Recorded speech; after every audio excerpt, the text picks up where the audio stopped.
Assalamualaikum warahmatullahi wabarakatuh. Perkenalkan, nama saya Daniyardi Putri Deliani. Saya salah satu mahasiswa dari program studi Tasawuf dan Psikoterapi Fakultas Usuluddin dan Filsafat Universitas Islam Negeri Sunan Ampel, Surabaya.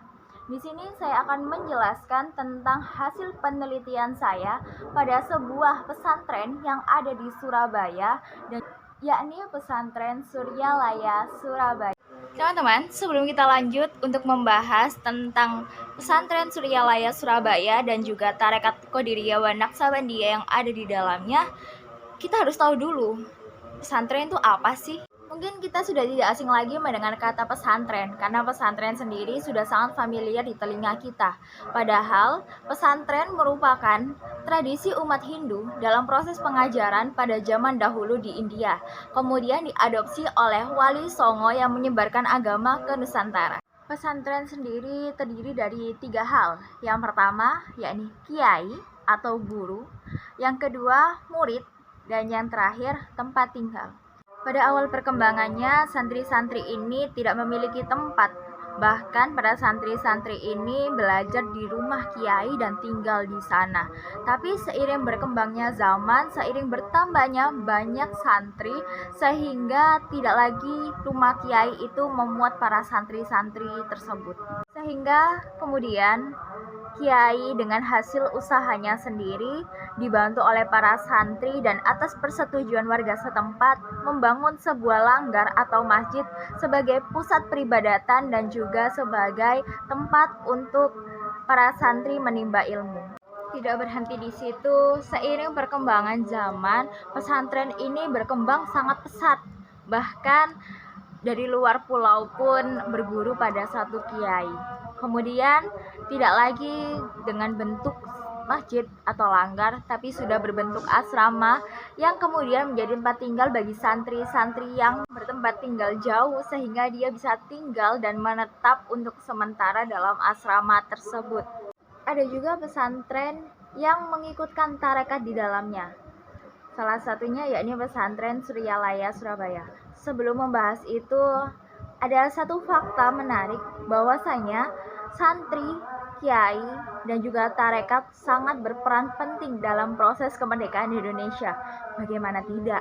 Pada saat proses peperangan, mereka ikut serta membantu mengangkat senjata untuk membela kemerdekaan Indonesia, dan mereka juga salah satu dari penyebab Indonesia bisa membacakan proklamasinya. Salah satu pesantren yang juga mengajarkan tarekat di dalamnya yakni pesantren Suryalaya. Di dalamnya terdapat Tarekat Qadiriyah wa Naqsabandiyah. Pesantren Suryalaya ini berpusat di Jawa Barat yang didirikan oleh seorang Syekh Haji Abdullah Mubarak bin Nur Muhammad atau yang biasa kita kenal dengan sebutan Abah Sepuh pada tahun 1905. Kemudian dilanjutkan oleh putranya yang biasa kita kenal dengan nama Aba Anom pada tahun 1956. Nama Aba Anom yakni Kiai Haji Shahibul Wafa Tajul Arifin. Dalam perkembangannya, Aba Anom meminta kepada para alumni dan juga para santri untuk mendirikan cabang-cabang untuk memperluas jangkauan pesantren Suryalaya ini. Salah satunya yakni di Surabaya. Surabaya menjadi pusat Korwil Indonesia Timur yang secara resmi berdiri pada tahun 1986 di Surabaya.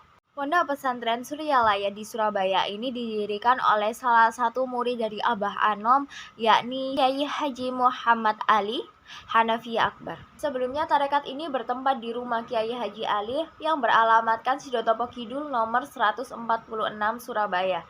Kemudian karena banyaknya santri dan semakin banyak pengikut dari tarekat Qadiriyah wa Naqsabandiyah yang dibawa oleh seorang mursyid ini, akhirnya berpindah tempat di Genteng nomor 5 Nyamplungan, Pabean Cantikan, Surabaya. Tidak berhenti di situ, pesantren ini juga memiliki pusat rehabilitasi yang ada di daerah Semampir. Sejauh ini dalam pelaksanaannya tidak ada santri yang bertempat tinggal di asrama pesantren Suryalaya Surabaya. Selesai mengaji, mereka memutuskan untuk langsung pulang karena memang dalam pesantren ini tidak memiliki asrama yang dikhususkan untuk para santri menginap. Di pesantren Suryalaya Surabaya ini juga memiliki kegiatan rutin untuk anak-anak, yaitu mengaji. Mengaji pada jam setelah asar hingga menjelang maghrib. Jumlah santri dalam TPA ini berkisar antara 150 hingga 200 santri yang merupakan warga setempat. Tapi kini sedang dibangun sebuah asrama yang dikhususkan untuk sekolah menengah pertama dalam pesantren Suryalaya Surabaya. Untuk mengikuti tarekat Qadiriyah wa Naqsabandiyah yang berada di pesantren Suryalaya Surabaya ini tidak ada pendaftaran secara khusus, akan tetapi seseorang yang ingin masuk dan menjadi jamaah bisa langsung mengikuti proses zikir, kemudian akan ditalkin oleh sang kiai dengan talkin la ilaha illallah. Dalam tarekat ini percaya bahwa setiap santri atau setiap jamaah yang mengikuti tarekat Qadiriyah wa Naqsabandiyah harus ditalkin terlebih dahulu dengan cara yang benar. Karena menurut tarekat ini sesuatu jika dilakukan dengan guru dan sesuatu yang dilakukan dengan tanpa guru itu akan memiliki hasil yang berbeda.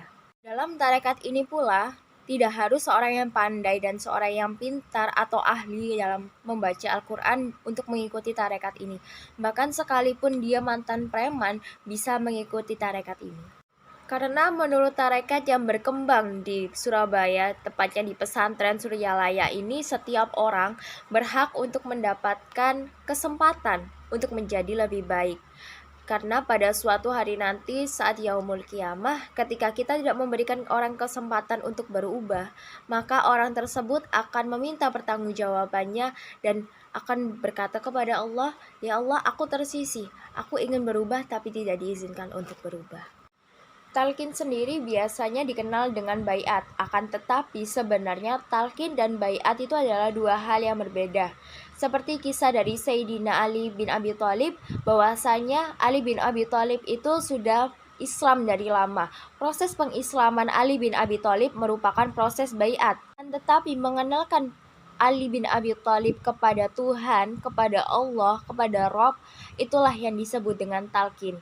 Karena selama ini manusia sering sekali memanggil-manggil Allah, tapi sejatinya mereka belum mengenal Allah. Itulah kenapa pada tarekat ini seseorang jika ingin mengikuti wajib untuk ditalkin terlebih dahulu dengan lafaz la ilaha illallah. Tarekat ini memiliki beberapa amaliyah, salah satunya yakni zikir. Tentu saja setiap tarekat pasti akan memiliki amaliyah zikir di dalamnya. Dalam tarekat ini zikir diadakan pada Kamis malam atau tepatnya malam Jumat, kemudian pada hari Minggu malam atau tepatnya di malam Senin. Dalam tarekat ini menekankan kepada zikir jahar atau zikir secara jelas atau terang-terangan, dan lafaz yang digunakan untuk dibaca berulang-ulang adalah lafaz la ilaha illallah. Dan setiap 1 bulan sekali diadakan manakiban yang diikutin oleh kurang lebih 2.500 jamaah. Proses manakiban ini sendiri terjadi mulai pagi hingga menjelang zuhur yang ditujukan untuk Syekh Abdul Qadir Al-Jailani. Dalam manakiban ini sendiri untuk setiap pengeluarannya itu didapatkan dari iuran yang diberikan oleh jamaah dengan sebutan iuran manakiban. Dalam iuran ini tidak ditentukan berapa jumlah dan berapa banyak yang harus atau wajib dikeluarkan. Iuran ini bersifat seikhlasnya. Iuran ini digunakan sebagai konsumsi ataupun keperluan-keperluan lain dalam proses manakiban. Dan juga dalam 1 tahun sekali dalam tarekat ini mengadakan rutin ziarah Wali Songo. Tidak lupa juga ada proses khataman atau istighosah dengan doa-doa ringkasan yang sudah dibuat dan dipercaya dalam tarekat Qadiriyah wa Naqsabandiyah tersebut. Dalam tarekat ini tidak ada batasan siapapun yang mau mengamalkan amaliyah dari tarekat ini, karena setelah ditalkin maka setiap orang bebas melakukan amaliyahnya. Tidak terbatas umur dan gender dalam mengikuti tarekat ini. Tidak ada paksaan dalam mengikuti tarekat ini.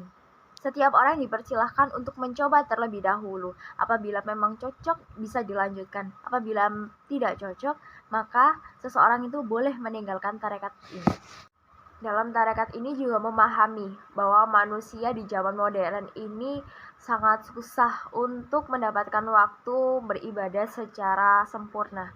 Akhirnya pada tarekat ini ditanamkan sesuatu yang bisa dilakukan tanpa harus mengganggu aktivitas, yakni zikir dalam hati. Ada kisah menarik dari tarekat Qadiriyah wa Naqsabandiyah ini. Salah satu keajaibannya adalah ketika itu ada seorang pemabuk yang mengikuti zikir ini. Kemudian setelah berzikir dia ditalkin, dan setelah itu dia tidak lagi meminum minuman keras sama sekali, padahal dia termasuk pecandu. Dalam tarekat ini menjelaskan bahwa manusia itu memiliki dua kecerdasan. Yang pertama yaitu kecerdasan intelektual atau sunatullah yang didapat dari membaca buku atau kitab dan ilmu-ilmu pengetahuan, dan yang kedua yaitu kecerdasan spiritual. Kecerdasan spiritual itu bisa diperoleh dengan membuka hijab hati, dan ini hanya bisa dilakukan oleh seorang mursyid, seperti yang dijelaskan dalam surat An-Nahl ayat 43. Dalam tarekat ini juga diajarkan bahwa manusia tidak bisa menghindari hawa nafsunya, tapi manusia bisa menekan hawa nafsunya. Dalam tarekat ini juga diajarkan dua cara membersihkan diri. Yang pertama, membersihkan secara syariat, bisa dilakukan dengan berwudu. Yang kedua yaitu pembersihan hati, dan itu hanya bisa dilakukan dengan zikir dan mengingat Allah. Tarekat ini percaya bahwa di antara banyaknya zikir-zikir, ada satu zikir yang paling memenuhi kriteria, yaitu zikir La ilaha illallah. Berzikir memang diucapkan melalui lidah, akan tetapi bukan hanya di lidah saja. Masukkan zikir itu ke dalam hati seolah-olah sudah menyentuh dalam hati. Dalam pesantren Suryalaya ini memang tidak diajarkan untuk kitab, karena memang terfokus pada bagaimana cara manusia mengenal Tuhannya. Karena selama ini manusia hanya memanggil-manggil tanpa mengenal Tuhannya, siapa Tuhannya dan di mana Tuhannya berada. Padahal sejatinya Tuhan itu dekat di dalam kolbu dan lebih dekat daripada nadi. Adapun efek yang diterima ketika kita mengenal Tuhan adalah kita merasa dilindungi oleh Tuhan dan juga kita merasa jauh dari iblis. Itulah penjelasan saya mengenai pesantren Suryalaya Surabaya dan juga tarekat Qadiriyah wa Naqsabandiyah yang ada di dalamnya. Banyak sekali kekurangan saya dalam menyampaikan, akan tetapi semoga bermanfaat. Saya mohon maaf apabila ada tutur kata yang kurang berkenan. Wabillahi taufiq wal hidayah. Wassalamualaikum warahmatullahi wabarakatuh.